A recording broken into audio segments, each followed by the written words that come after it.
Day 3 of the NFL Scouting Combine is in the books, and we have a lot to talk about. Jake Shavink here with you guys. What a day! Obviously, the kind of the headliner, right? You get QBs, receivers, and running backs all in the same building. That's going to garner plenty of attention, right? So we're going to break that all down here. I saw Adam and Drew were in here early. It was Chris Hilton agility times. We're going to get to that. We're going to get some three-cone times, maybe not from the 200-plus wide receivers, maybe other than Jeremy Bernard, who had a nice day. Yeah, and this is the thing, right? Drew, three-cone always tells you the most of any drill, and now nobody is doing the three-cone. And I do think part of it is probably because it's a long day for these guys, 1 and 2. 2, obviously, you don't want to get exposed, right? You don't want, bad times, and you kind of maybe a bit more timid to post those, right? And there is something to that. But also, like, I think when they started early in the morning, right, it was like, okay, we're fresh enough to go do all of this other stuff, whereas we've been in interviews all day, right? Walking around the convention center, walking into this building, warming up. Like, there is a lot going on where the interviews, I feel like, would be better suited after the workout rather than before. And there's probably going to be some after anyway, right? So it is a tricky situation for some of these guys of, like, how exhausted are you from this day, from this week already to go and do some of this other stuff. But some guys are doing it. Okay. Yeah, happy Arkansas backfield day indeed. Let's get into it then here. I mean, there's only really one. There's got to be only one place to start, right? I mean, we got to talk about this guy, no question. It's just a question of where his there it is. So yeah, I mean, come on now.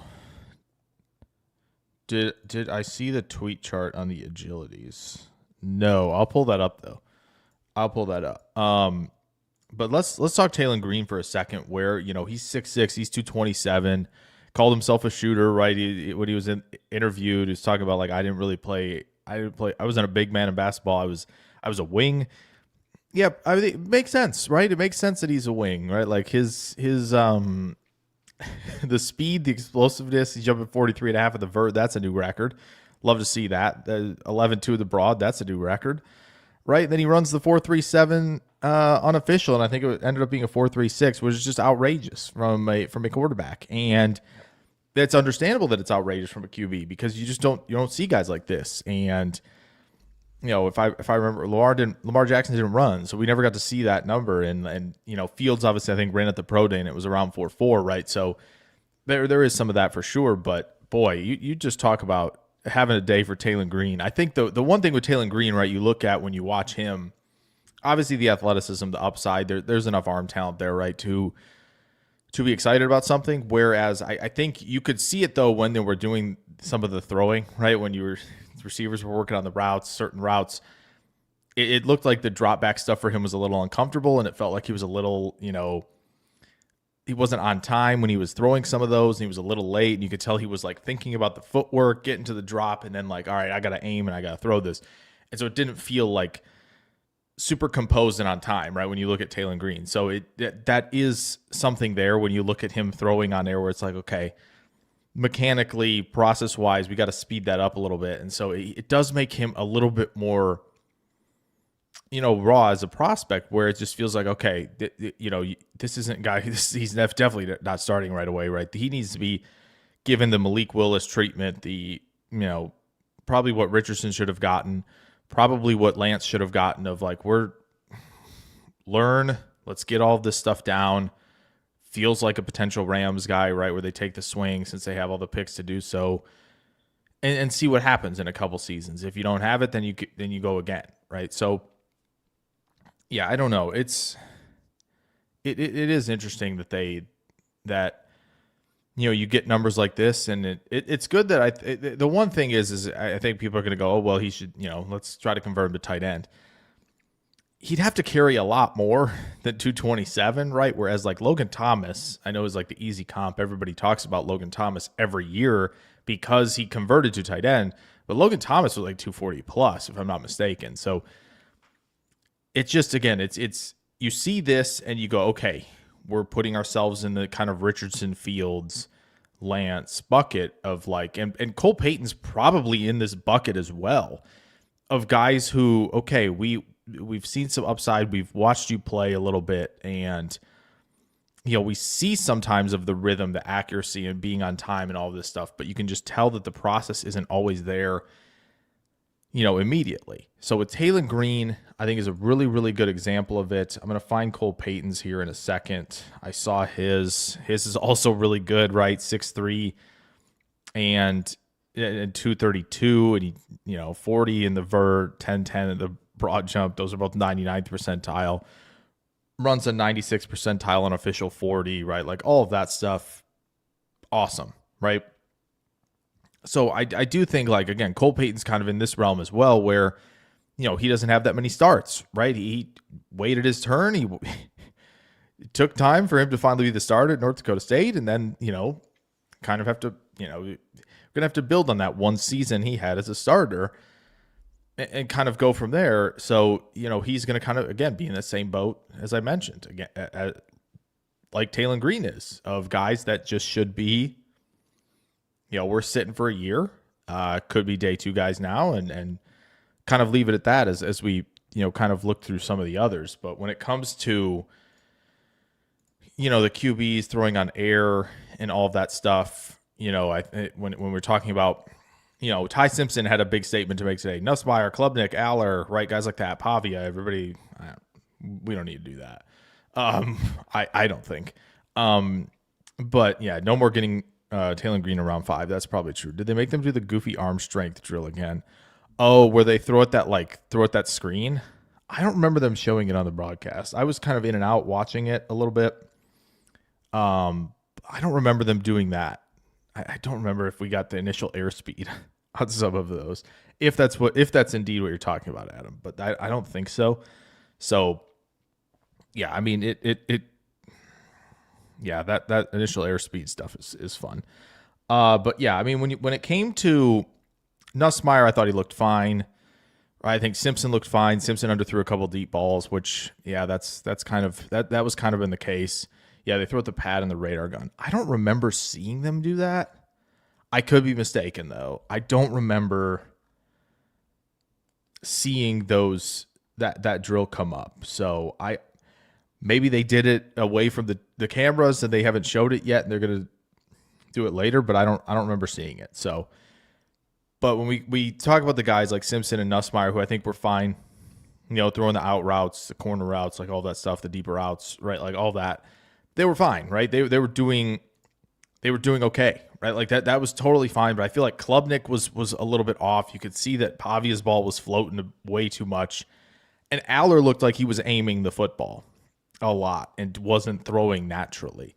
So just I think a few observations there from what the throwing on air looked like.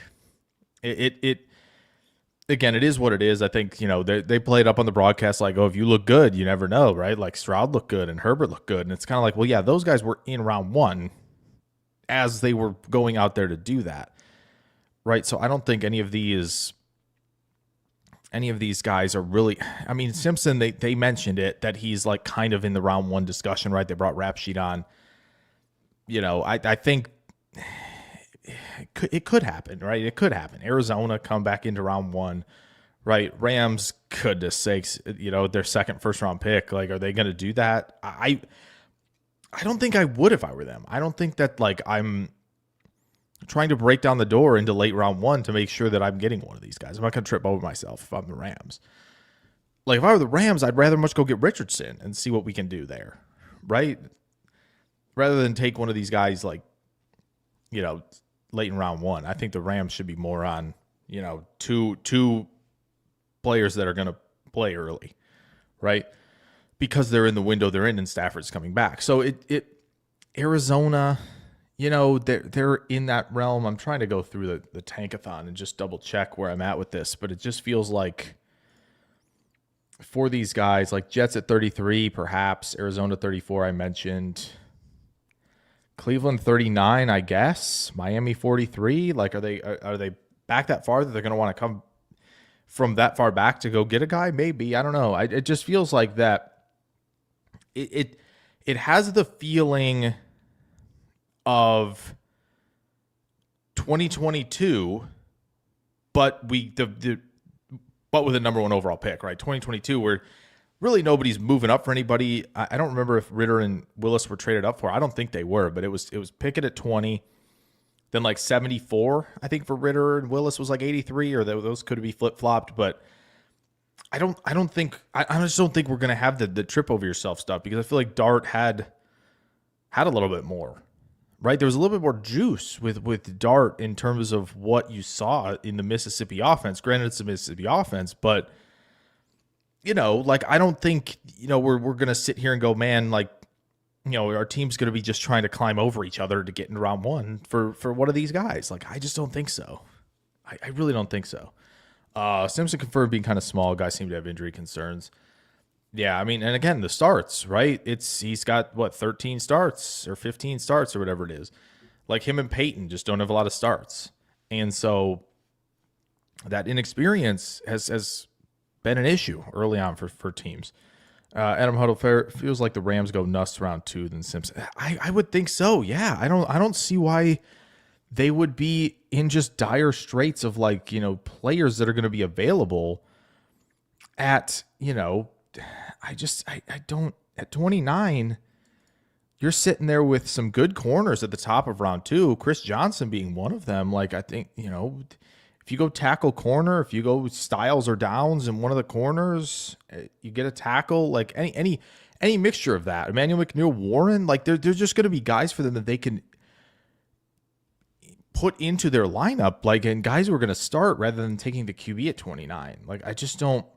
And Pittsburgh at 21, I understand, but, like, I don't know. Again, Pittsburgh, should you be tripping yourself? They did this once, right? Like, they did this. It hasn't been that long. It was 4 years ago. They took a guy at 20 who I think we all kind of knew wasn't worth picking at 20, and it didn't work out very well. It was like, well, we're going to take one, and we should take one. I just don't know, man. I don't know about that. Like, I get it. Colts or Steelers. I mean, Colts don't have a first. Colts are at 47, right? Colts gave their first to the Jets, so they will not be able to do that in the teens.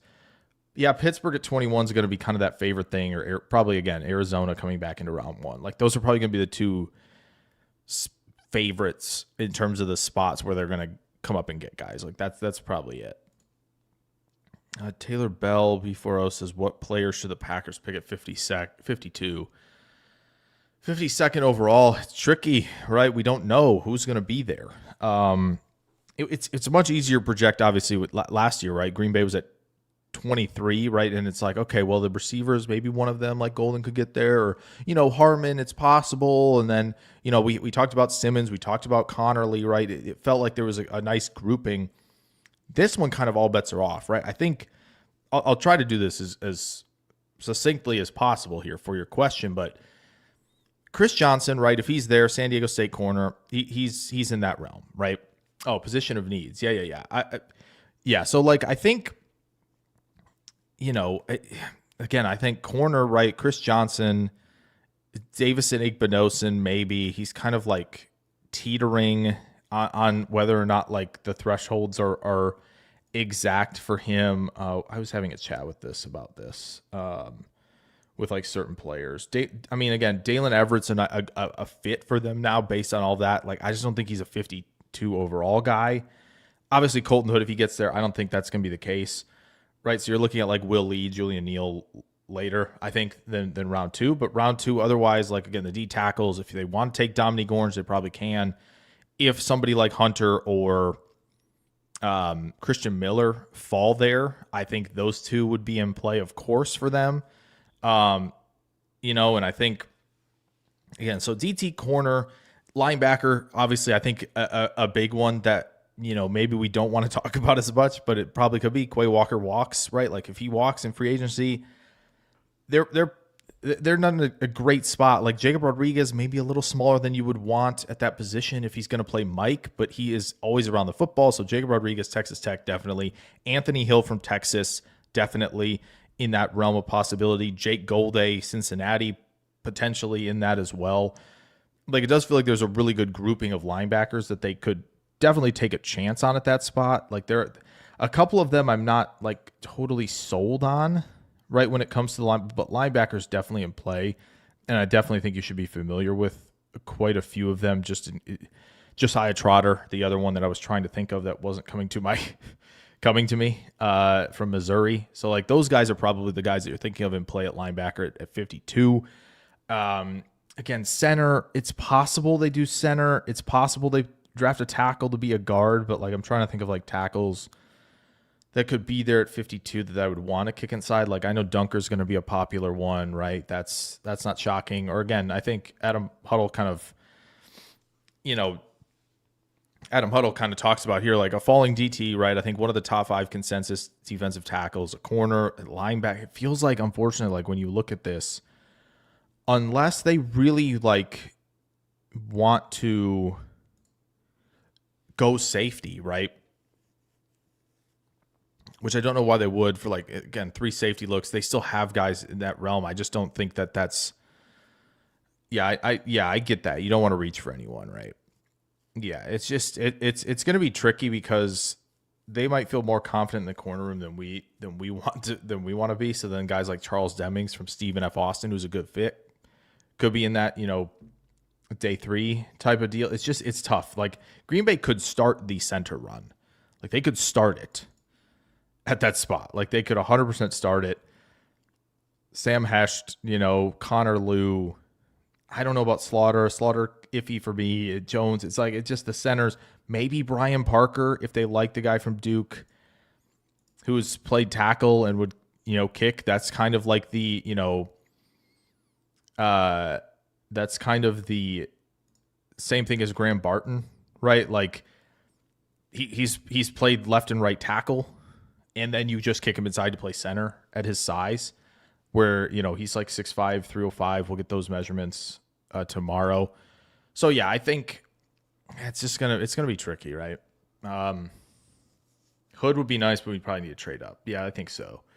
Second and third for Colton Hood. I mean, I do, but I think like when you look at this, and we'll probably do this on Weekly Cheddar on Monday or tomorrow even, of like going through some scenarios now that kind of the combine dust is settled and look at it. But yeah, I mean, I preferably would like to get I would like to get 2 impact players on day 2, right? Instead of moving up with 2 picks to go get one guy, especially because it's not a defensive tackle. Like to me, Drew, at least to me, I think trenches are important as heck.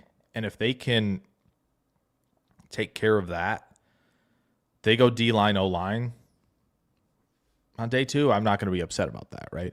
It just it has that feeling of like round 2 is like a linebacker. Like it feels like it's trending to be one. Unless they sign Dean or Chenal, it's probably gonna be linebacker. Which I want Gannon to do the pick on defense. Scooty got me scared. That's fair. Yeah, corner is tricky. Like I think they would take Hood or Johnson. I do. I think they would take them. I just don't. Grayson Halton's in that conversation now, guys. I think DT from Oklahoma. He's probably in that conversation. Attacking guy, pass rushing type, disruptor.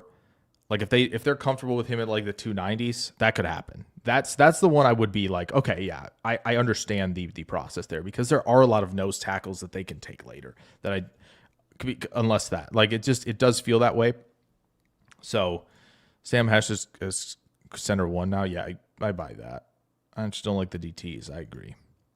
Yeah, are they going to take the true nose? I don't know. I don't know if they're going to take the true nose.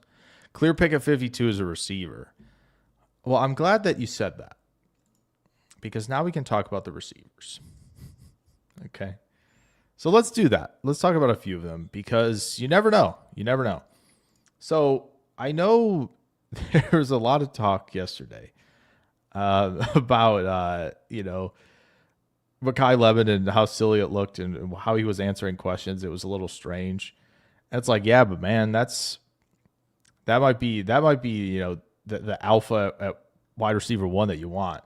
Right. So I do think like he's good. I'm not too worried about that. Like the gauntlet drill looked really good. That if you watched him do the gauntlet, if you watched Makai Lemon do it, the extension he had on that first one when he started running was outstanding. I really impressed. And then Carnell Tate, again, he ran like 4.54. I don't think that's, I'm not having any issues with that. Again, we know what he is. Like, I'm not gonna be tripping over myself there. So yeah, but I think these two are the top two receivers. I'm not gonna be moving off that. Ooh yeah, let's do this. Let's talk about. Let's see. Did Lance have like updated stuff? He should. Did we not get agilities from Lance? I thought he did them. I'm pretty sure he did them. But Bryce Lance, the tall and oh man, what the heck? This thing sometimes doesn't flip. So tall and speedy guys that we should talk about, I think, is Bryce Lance, Chris Brazzell, players who had really good days. I'm trying to go find Bryce Lance's full card to see if they filled it out, which I imagine they have at this point because I feel like he did the agilities. If I could type, it would be perfect, and then it would come up. Yeah, okay. Is this official now? We're looking. 7-second 3-cone. Is the 3-cone in here? It's not. Why is it not in here? Why is that not in here? Yeah, he's got the agilities. Yeah, 4.15 short shuttle and a 7 3-cone. I don't want to put it in. If somebody wants to do it on the site and send me the card, you're a legend. But yeah, 6'3", 204, right? Again, Watson was like 6'4", 208, right? And then we get 98th percentile vert and broad jump. Then he runs the 4.34. This is peak Christian Watson right here. It's like, hey, you want that Christian Watson clone? You got it. So Bryce Lance, definitely that guy. Again, vertical routes, outstanding. Make some plays with jump balls down the field. It feels very carbon copy like, of like, hey, this is that guy at receiver. Yeah, the 7-second 3-cone's nice. It is nice. And then a player I really like. I want to make sure I find him here. Did they not make a card for him? Maybe they didn't. They should have. What are we doing? They hating on my king, Chris Brazzell, I guess. But anyway, we'll talk about Brazzell for a second, where he runs in the 4.3s as well. He's like 6'5". And I think like the hip sync and the route break and the through break transitions are actually really good. He runs good out breaking routes, and he obviously is a good go ball guy and a good big post guy as well. Like and that type of player where he can be, I think he's getting that like Brazzell's giving more Alec Pierce vibes of like Alec Pierce kind of figured it out with the through break transitions, and Brazzell already kind of has it. So it feels very similar in that vein of like, okay, he can run the out breaking routes now, whereas Pierce sort of started to figure it out more into end of year 3 or into year 4. And that type of player for you is going to be running a lot of the deep route stuff, but he can play on the boundary. He can play physical. He can play through contact and keep it moving with his stem. And then he's got the route break stuff, and he can play physical at the top. So all of that to say, like, Brazzell should be, I think on the radar of like this is his top 2 rounds. Did Brazzell block? So the thing with Brazzell that I think a lot of people are concerned about is more so what Tennessee has always done, unfortunately. If you go back and watch previous seasons of Tennessee, you will see this. They will have a play to one side of the field. And so what Brazzell should be doing, right? And again, this is what a lot of the Tennessee guys did. What Brazzell should be doing is working on the release stuff to, get in the corner's head of like, okay, what's he going to do next? How do I have to defend this? Blah, blah, blah. But he kind of walks off the line or doesn't move. And Tennessee has done that, to be fair. Tennessee has time and time again asked guys to do that. If you go watch Tillman, Hyatt, right, all of these guys, Dante Thornton, right, they all did this because they weren't part of the play to this one side of the field. And it's aggravating as heck that I hate that Tennessee does this. I just would like Brazzell to just have thrown caution to the wind, say, why would I not do something like this and just keep moving around, right, and throwing some stuff at the corners even when the play's not coming his way. Like that's I think the biggest question. Whereas blocking, I don't think is as big of a question for him. right? I think sustainment is obviously big for him that he's going to have to keep doing, but that like initial shock is still there as a blocker a little bit too.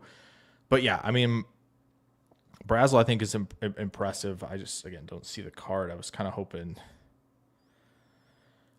for that, but like we can go through some others. Like how about Big and Slow? You know me, one of my favorites, the guys who struggle to get open and win the catch point. People are going to look at the I think the gauntlet drill with Malachi Fields and go, man, he was moving pretty good. Yeah, he dropped passes also, by the way. But the 4.6 for him, the shuttle was pretty poor, right? The vert's good and the size is good. Like that's not shocking, right? We know this. He can go up and get the football, right? Oh, you tagged me? Excellent. Thank you. Custom card, Bryce Lance. Yes. Drew, you are a legend. Let's go. Oh, why do I have an error for that? Why am I getting an error on the card? I'm trying to get this to pull up. It's saying WordPress database error, Drew. I don't know why it's doing that. Anyway, but Fields to me is like just a guy who struggles a little bit, right? Getting open, right? Release package, through break transitions at 6'4", 218 are not very good. Yeah. Fields did all the stuff though. That's true. The Fields did the stuff, and that's important, and that's cool that he battled like that. It's very accurate that he did all that stuff, and that's what you want to see from a lot of these players who we didn't see anything from, right? We were guys that are just, yeah, I'm gonna jump, I might run, and then that's it, type of thing. But so kudos to him for doing all of it. Like this isn't probably gonna sink him, because I think again we kind of know what Fields is, right? This is a guy who's gonna be, getting down the field and winning contested balls. Because obviously the further down the field you get, the more likely it is to be a contested catch thing. Fields is again giving, because again, people have put him in the first round of mock drafts, right? Like, what are we doing? So he's getting the treatment of this is again, the guys that concern me, right? We go down the list. Let's go down the list of guys who have done this. Denzel Mims, Chase Claypool, Quentin Johnston, Treylon Burks, right? And then, Keon Coleman. He is going down this road, and I am concerned that a team, and I don't even think it's fair to Fields because of what I think Fields is. I just hope somebody doesn't draft him round 1 and expect a star, and they don't see it right away, and then they do what the Bills ownership did to Keon Coleman of like, yeah, he doesn't have it. We just, we can't believe that we picked him. That was the coaching staff fault, whatever that was. Because I'm hoping that teams will be smarter about this and know, like, all right, this is the role he's going to fill. Let's draft him where you should draft a guy to fill that role. And so that's what I want to make sure to hit home with Fields. I'm not trying to hate on Fields. I just am worried that this type of player continues to, be a little overdrafted because we see the size and the explosiveness, and you see him make highlight reel plays, and you go, okay, well, we can live off that. It's like, no, you really can't. You really cannot live off that. So that's the concern. Let's go back to the tall and speedy. Just for Drew's thing. Drew's a legend. He shared this. So this is the Bryce Lance one with everything. So the 3 cones solid. We take those, and then the 415 shuttle is very, very nice. So yeah, you talk about, just again, guy who did everything. Got to give him points for that at the very least. So, yeah, I mean, this is what you want. This is what you want to see from guys like this. So the small school guys especially, like Lance did everything, and the numbers look good across the board. Like clearly put in the time to train, right, is training on the quicks a little bit more as a guy who was mostly a vertical playing downfield shot receiver and a guy who had the speed after the catch. Again, it's very Christian Watson coded, and it's not even a school thing. It's just kind of how he was used. And so, yeah, I think this is really good. Like this should be, kind of maybe the wake up call, at least maybe media wise, where probably teams have GPS stuff and all of that. So they're going to have these numbers, but to the media, at least, who could catch up on the consensus board, including myself, of like, okay, yeah, this guy's got a lot of this stuff. It's very clear. It's clear on film. Okay, now we see some of agility grades. It's nice. And at 6'3", 204, can we continue to develop him into becoming a more complete wide receiver? Those are the players that are worth taking, shots on, especially in the middle rounds. I want to get into the small but speedy tier, right? And we'll start with, I know there's a couple names on there. We'll start with Xavier Thomas, right? Draft LSU receivers. He's 5'11", 189. So he's not super small, but he ran the 4.28. And he looked pretty composed catching the football, actually. So that's something as well, where some of the speedy guys, and I know Adam pointed this out with Coleman, of like when guys are at high speeds and they don't know how to control themselves at high speeds, that can lead you to balance issues, poor through break transitions, right? Falling down in space. Like there's just a lot of stuff that can happen when you aren't controlled at high speeds. And I felt like Xavier Thomas at least showed that. This is a guy I'm going to go back to the film on. We've talked about this a lot, like with again, Neighbors, Thomas, Jefferson, Chase, Kayshon Boutte, like draft the LSU guys. It seems to work out. And so Thomas is one of those guys that, again, at running 4.28 at almost 190, I think is a bigger deal than running it at, 170, right? Like that's definitely the case. So I am very excited to go back to the tape and look at Xavier Thomas. Another guy who was not like super small, but he runs a 4.41, and I think this is a guy who has really good understanding of playing football and adjusting to leverage and coverage mid-route and finding space against zone coverage, knowing where the route depth is and how to alert it against certain coverages and how to attack. Like Antonio Williams really, really refined in that way. I know Packers fans are going to look at this and go, oh no, not a Clemson receiver who's played in the slot, who's under 6 foot, but he's not 200. So, but again, I think Antonio Williams, very nice day. He looks so composed in the gauntlet. He looks so composed running routes and catching the football. Really, really good from him. Oh boy, where I will get to Chris the Hilton agilities, Adam for sure. There was did he? Oh, he might have been earlier. Oh, where are you? Did they not make you a card? Maybe they didn't. Maybe they didn't. Maybe they didn't. I thought they would have made one for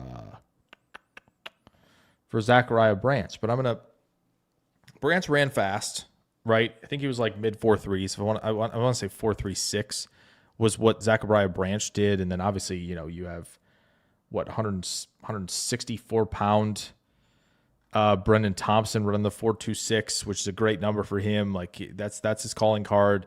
Both of these guys, I think, that are on the screen, Thompson and Branch, at least on the banner there, are more of the returner types, gadget players.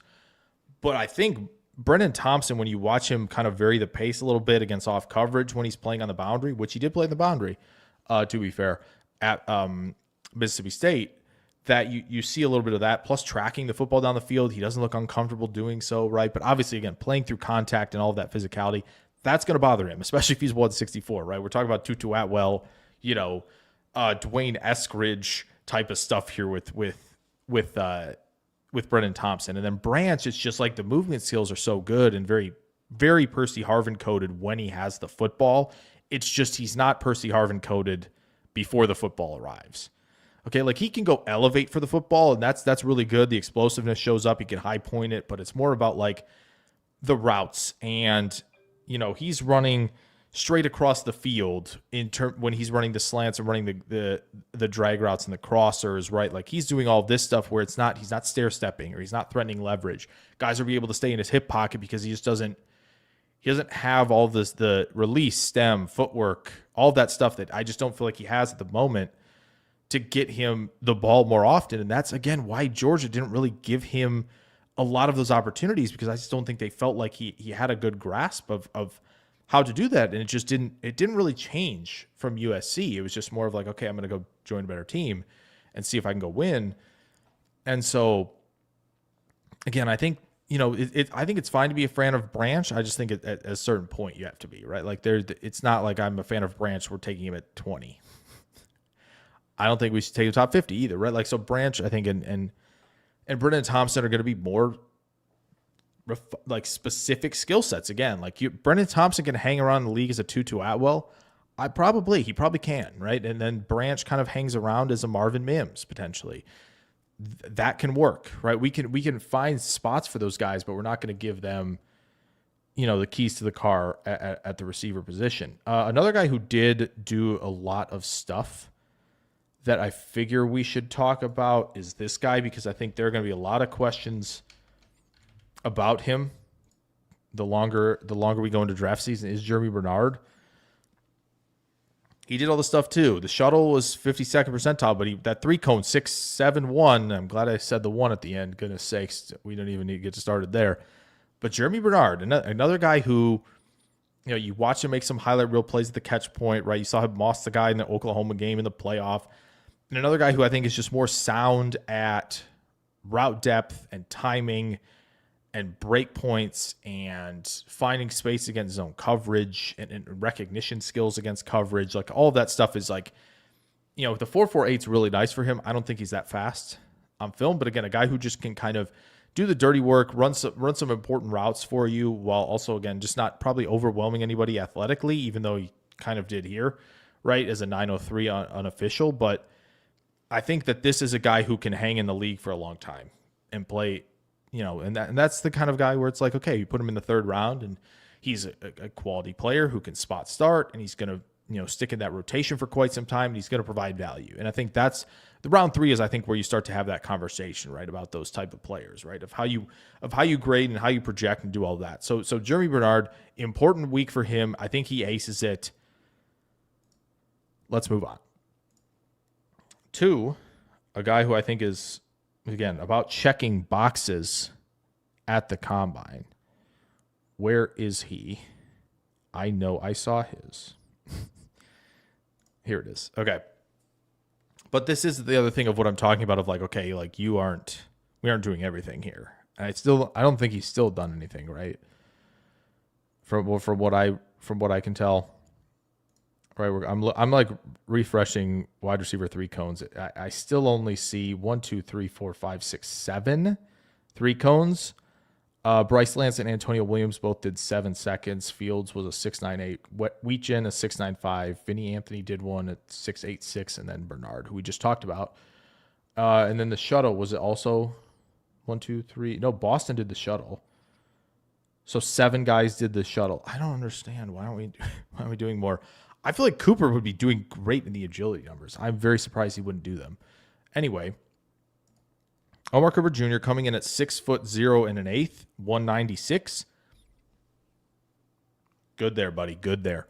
4.47, jump to 37, and then pretty much kind of dip, and then, But I do think, like, when you watch him, the after catch skill set, composure, timing with the physicality, balance, and shiftiness, suddenness that he plays with the ball in his hands is really good.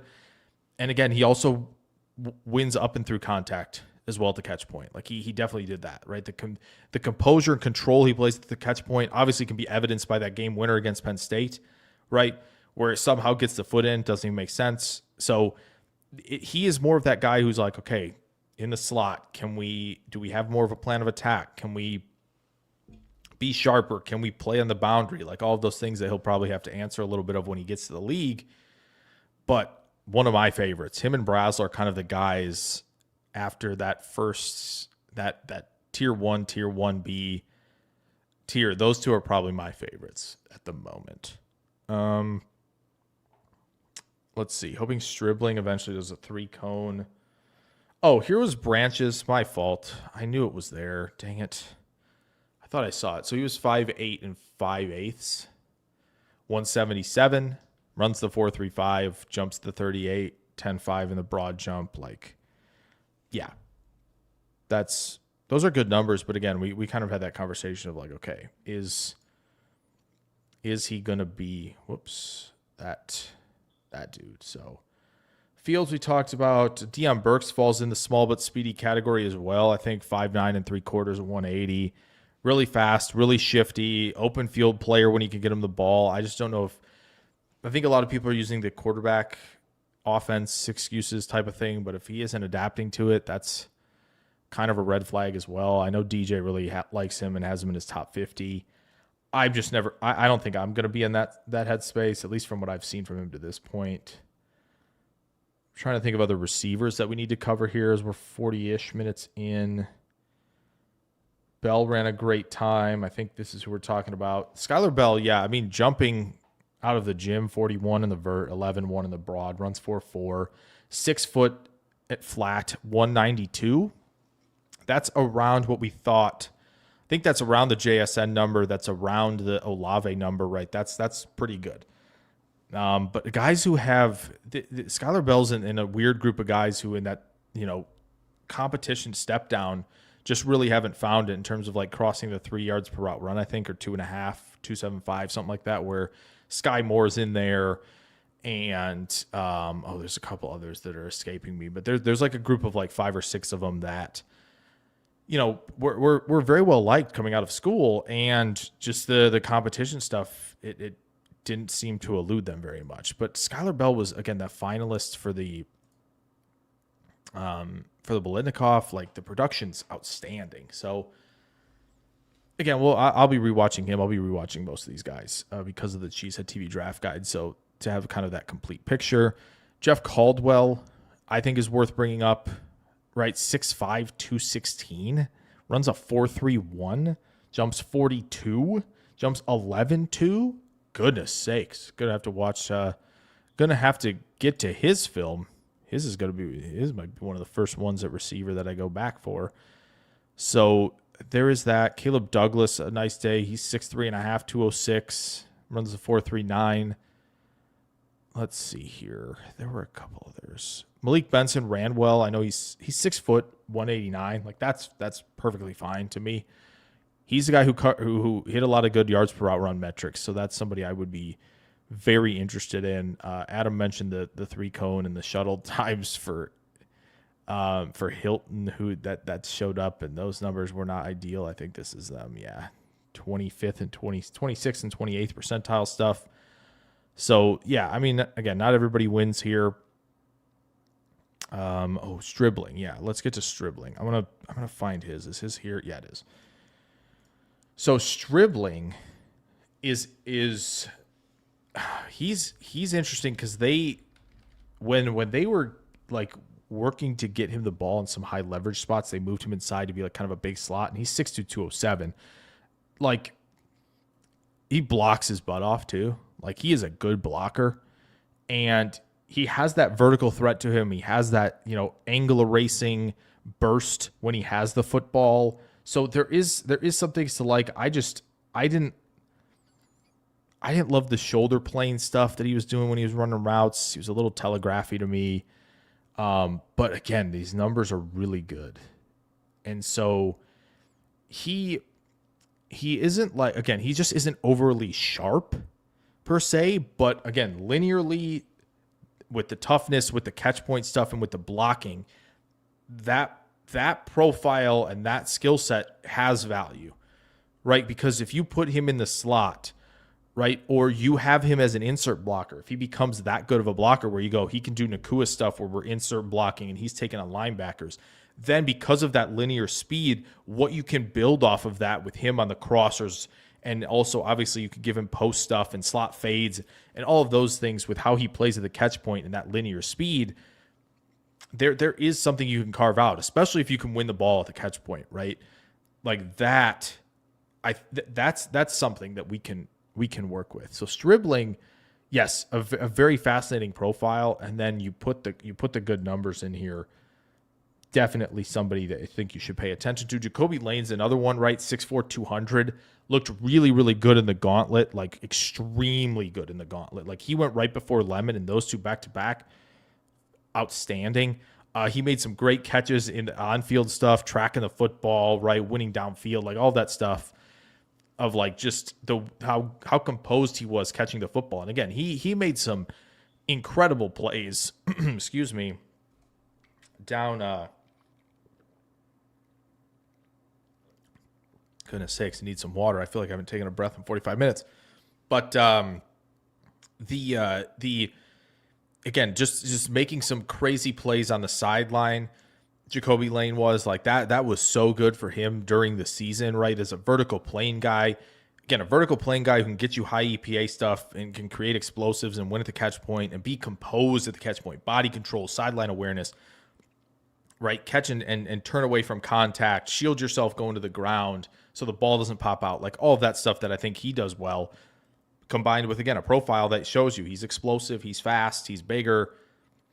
Teams will give him a definite chance as well. He's probably locked into day 2. There's a lot of receivers that are going to go. Like, this is a receiver, linebacker, safety class, right? This is kind of what we're working with. D tackle's pretty thin, right? Running back's thin. Tight end could be decent. QB is a 1 quarterback class, right? Tackles, interior, there's some there, but it's not great. And then edge kind of, I think, is a little bit polarizing. So to me, what this class is receivers, some excellent studs at positions that aren't as valuable, but I think that still makes for a good draft. Drew asks, I struggle to figure out how much value to put into speed, running ability for QBs. How much value would you put into it? I think it's, so I don't remember if we were talking about this here, but the safety position, right? Oh man, my mouth's getting dry. Talking so much, I need water more often. I got to remember that. But QB's running, again, I think it's like the ball skills for the safeties now. Like that ball skills, I think, used to be like a massive, put that into 20%, 25% of your grade, maybe 30% of your grade for safeties, where now it's just kind of like, okay, it's kind of icing on the cake, right? You need to have range, of course, right? You need to have good movement skills, transitioning in 2D space, right? Like every direction in 2D space, you need to be good. You need to be a good tackler. You need to arrive at contact. You need to deconstruct blocks if you're going to roll into the box. Like all this stuff at safety, that's, I think, really, really important. Ball skills kind of icing on the cake. Quarterback, it's accuracy, right? Precision, being able to change speeds, right? Do you have the fastball? Do you have the changeup, throwing the football, right? Can you arm talent, right? In terms of the arm strength, driving it on, can you generate good enough velocity for throws into tight windows, outside the numbers, right? All of that stuff. And then, right, processing, right? How quick can you be through the reads? How quick can you recognize they disguised something or rotated a defender this direction or blitz, right? All of that stuff. Accuracy and processing, I think, still have to be at the top of the list. I think, again, speed and running ability is great, right? But you have to still win within the pocket to a degree so that, the running ability and the playmaking stuff out of structure can be icing on the cake of like, man, even when you have me in a bind with what you called, now I can make the play outside of structure, run for the first down, buy enough time like Allen does, wait till the last second at the sideline. Lamar Jackson swirling around back there, Mahomes throwing from weird positions like a shortstop, like all of that stuff, like that's icing on the cake.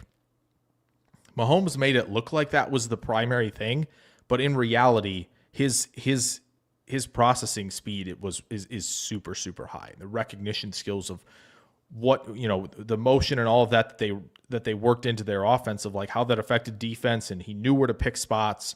And so I think it's just still going to be icing on the cake in terms of how much value you're going to put into the speed, running, playmaking stuff out of structure. Drew says Lane had some good catches in QB drills too. Yeah, he looks smooth catching the football. There's no question about that. Lee, what's going on? How you doing? Hope you're doing well. Appreciate you dropping in and throwing a comment for the algorithm. That's awesome. Can't stay hoping to catch a rewatch. Sure, if you haven't rewatched the other ones, definitely encourage you to do so, and that's for everybody. Going to the draft blind this year, most likely not enough time in the day. Man, I tell you, it's tough. It's tough, man. It's tough to keep up when you're trying to do this a bunch too. It's a lot. The process goes. It feels like it's long, but it still goes quick. And then you have free agency in the middle of all of that. So, yeah, hope you stick around and you can watch some of the prospect videos we're going to have on the channel in the coming weeks here. That's hopefully a lot of them starting tomorrow. So, yeah, but I really do appreciate you dropping in. Okay, I think we've kind of exhausted wide receiver enough where we can go to running back, where, again, I think running back, I just want to point this out because I think it's hilarious, right? So if we go here to the running back stuff, right, and you look at, okay, how many running backs are in the draft? How many were invited to the combine? I don't remember what the number is, but if you look at the 40s, 10 guys ran the 40. 10 guys ran it.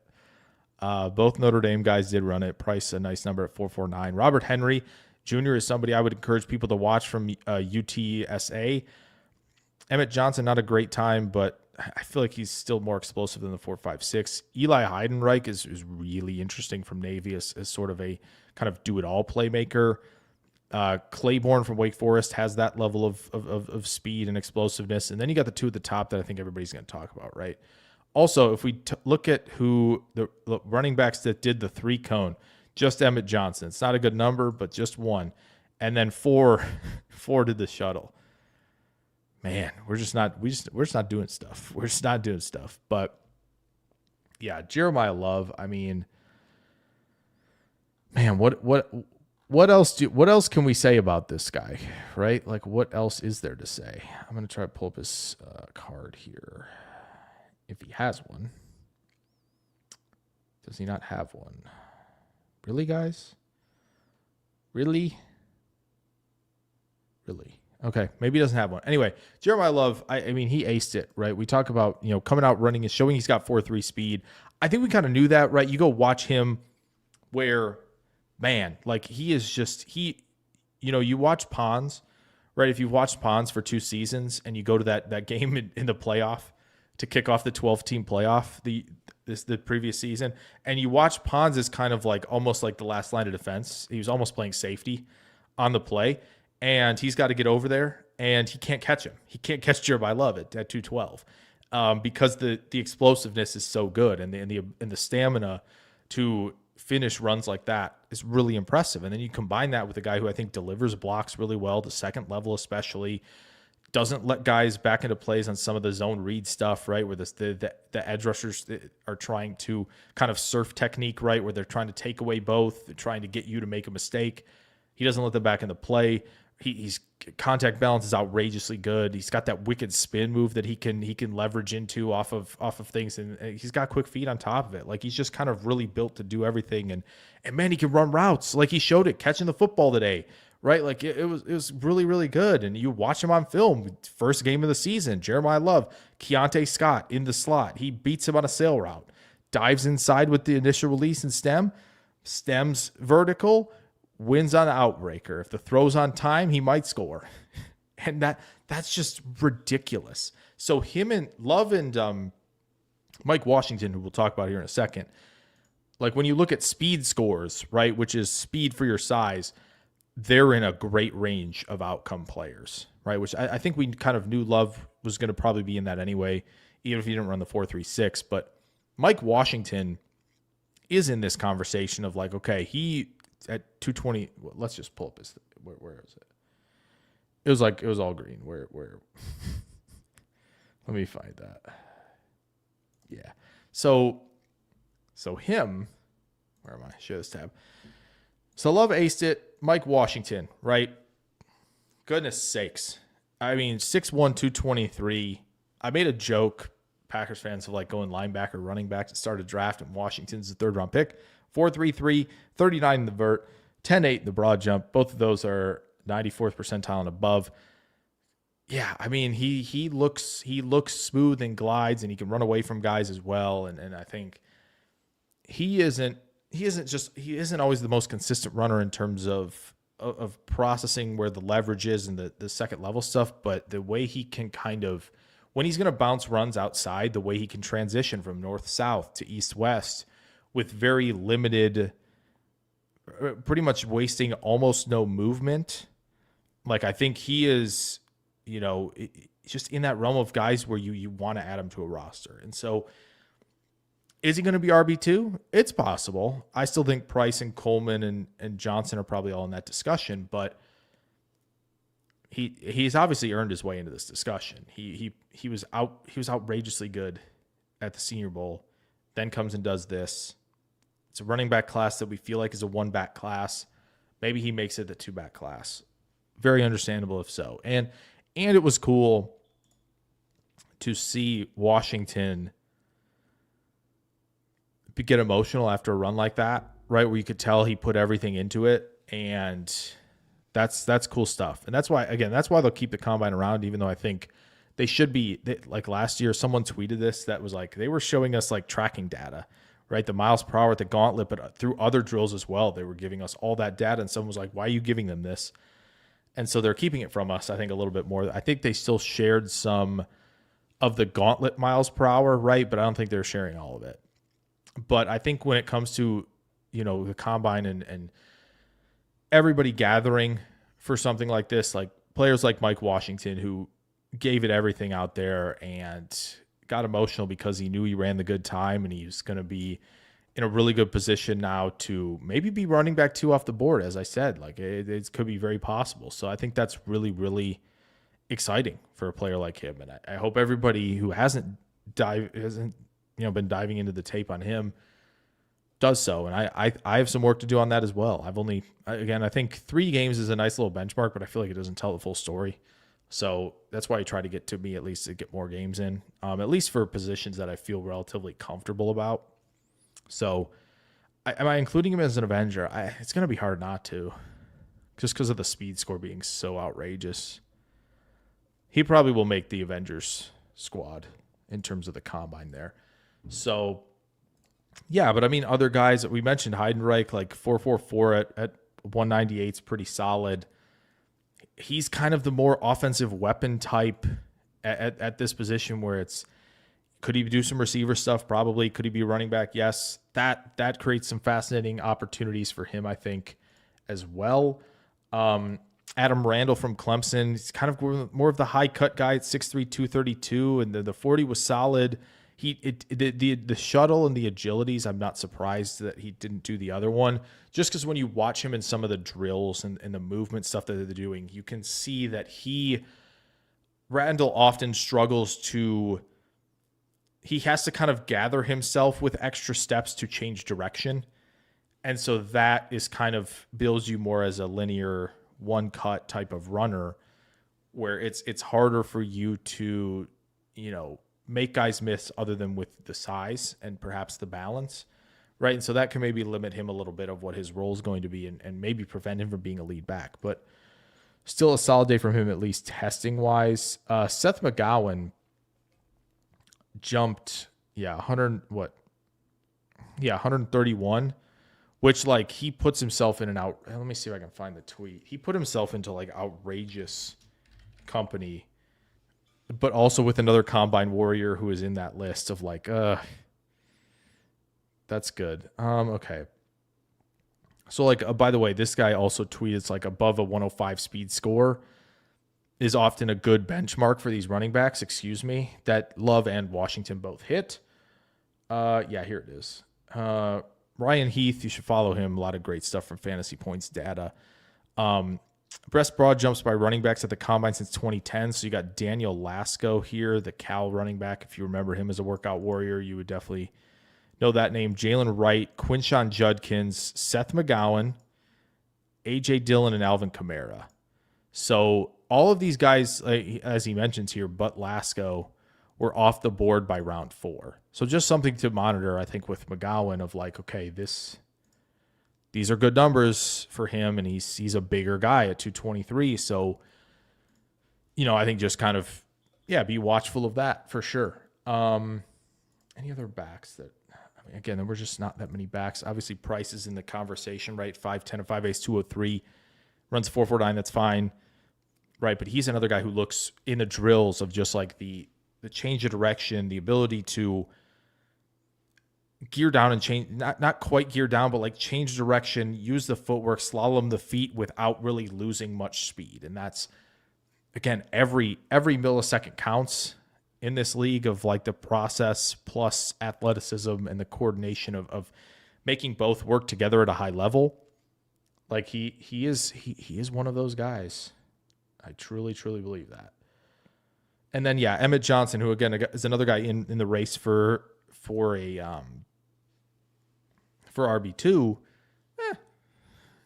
It's okay. It's not necessarily a like, oh no, he's not going to be good, right? We've seen these guys who are kind of more middling in the combine drills, the Kyrens, the Buckies, stuff like that, carve out good careers, but it is maybe preventing him from kind of reaching a certain tier amongst the backs. I did not mention Jam Miller who 5'10", 209.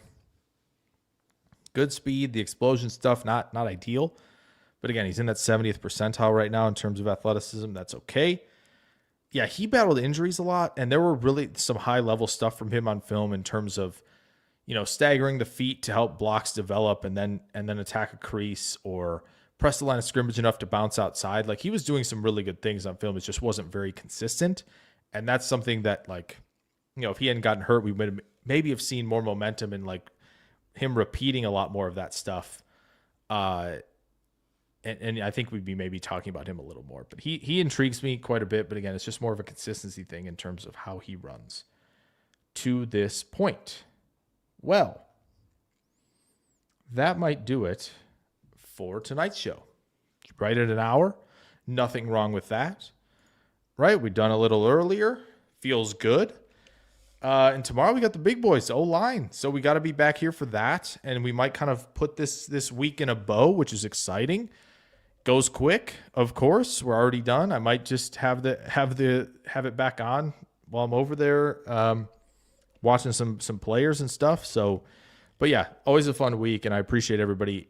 Even if you popped in for just a moment, right? Like Drew and Lee, who popped in just to help the algo, was nice. Drew and Adam, you guys have been awesome this week. Help running the chat. Taylor Bell in here asking plenty of Packers related questions. Hope you jump over to Weekly Cheddar and Derailed for a lot more Packers stuff. But for all others who are just kind of chilling rather than commenting, if you could just hit that thumbs up button, of course, that would help me out a lot, help the channel out a lot, and hopefully plenty of these videos will get us on track where we want to go.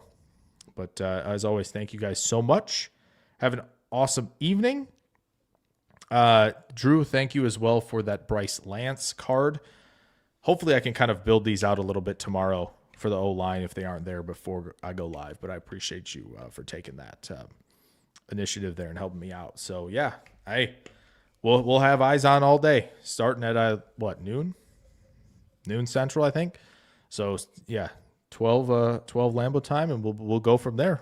I will see you all tomorrow night, and I will see you in plenty of videos, hopefully over the next several weeks into draft season. So thank you so much. Have a good rest of your Saturday, everybody. Good night.